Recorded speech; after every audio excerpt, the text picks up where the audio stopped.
عليكم ورحمة الله وبركاته. أهلا بيكم من قناتي، فيديو جديد وحلقة جديدة.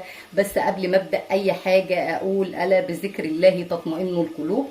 سبحان الله والحمد لله ولا إله إلا الله والله أكبر ولا حول ولا قوة إلا بالله العلي العظيم.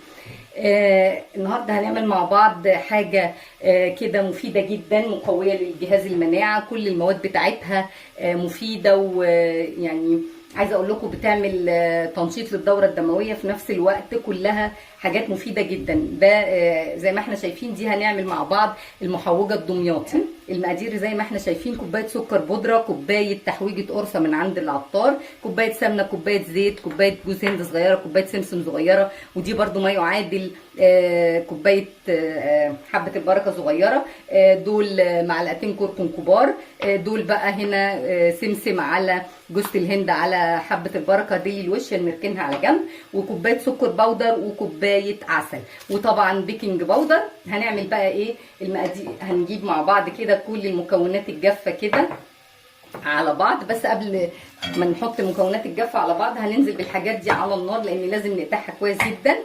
انا هسيبها تقدح على ما انا اخلط المكونات الجافه مع بعض، عايزه اكسب معاكم وقت يعني. تمام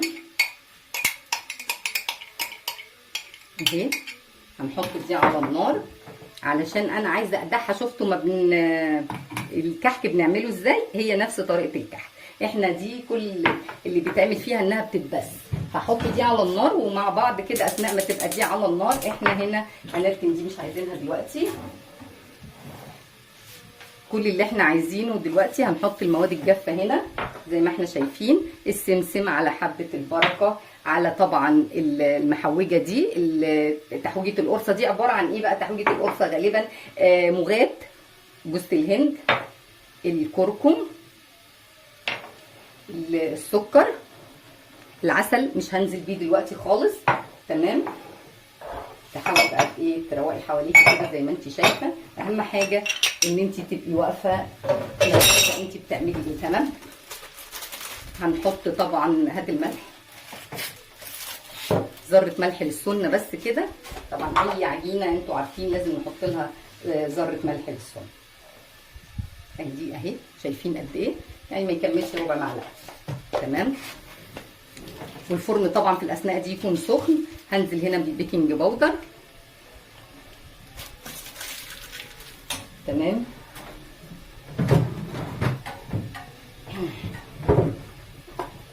نجيب بقى الاسباتشوله. عايزين ننزل ايه كل السمنه على ما السمنه التانيه تتقدح، ونبتدي نخلط العجين على قد ما نقدر.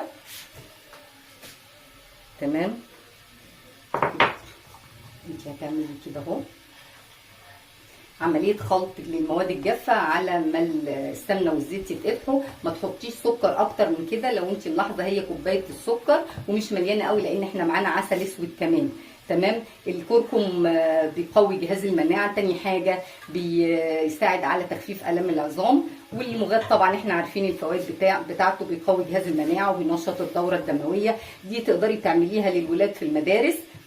تقدري ان انت في الشتاء بتدفي، جميله جدا زي ما انت شايفه كده.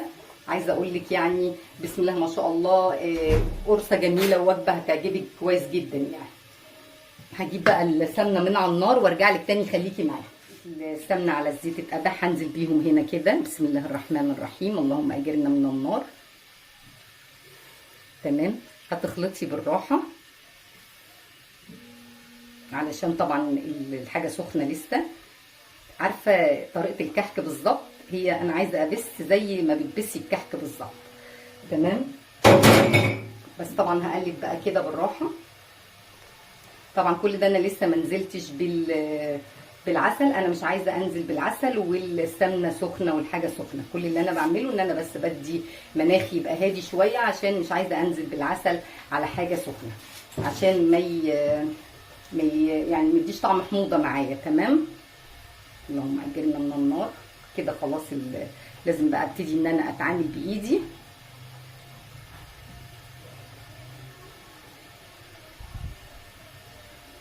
تمام، بسم الله. الاول هنخلط كده بالراحه. تفركي بس كده لحد ما ايه تتاكدي ان الحاجه كلها دخلت جوه السمنه والزيت.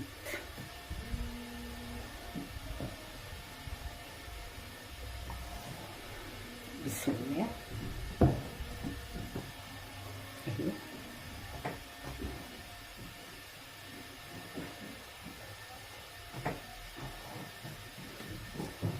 شايفه هي عامله زي الكحك بالظبط ازاي؟ شايفه هو ده اللي انا عايزه اوصل، ان انت تفضلي تبسي كده شويه محترمين لحد ما العجينه تبقى متناسقه معاكي. كل اللي انا هعمله طبعا هتقول العجينه دي مفروله هتمسك ازاي؟ لا هتمسك. هنزل بقى بالعسل كده وابتدي ان انا اقلب وهخلط بقى وابس كويس جدا وارجع لك تاني. خليكي معايا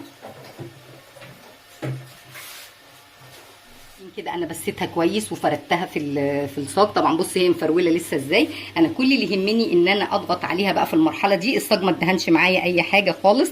كل اللي يهمني زي ما انت شايفه انا معايا المردانه كده، هبتدي ان انا اضغط كده. بصي شايفه الضغطه دي؟ انا عايزه الضغطه دي كده علشان تتوزع كويس في الصاج. والصاج هتقولي لي كبير على الكميه اللي انت عاملاها، لا الصاج مش كبير ابدا.